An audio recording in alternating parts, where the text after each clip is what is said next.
Hey everyone, so today I will guide you through the process of linking your credit card to InfinitePay.io. So let's get started. First, log into your InfinitePay.io account using your username and password. Once logged in, navigate to the settings section. You can usually find this in the menu at the top right corner of the dashboard. Now select on payment methods and then add credit/debit card option. Enter your credit card details including the card number, expiration date and CVV code.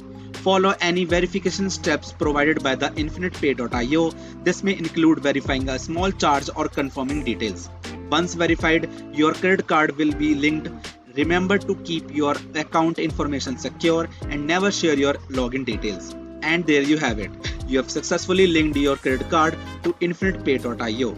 If you found this tutorial helpful, please give it a thumbs up and subscribe for more tips. Thanks for watching.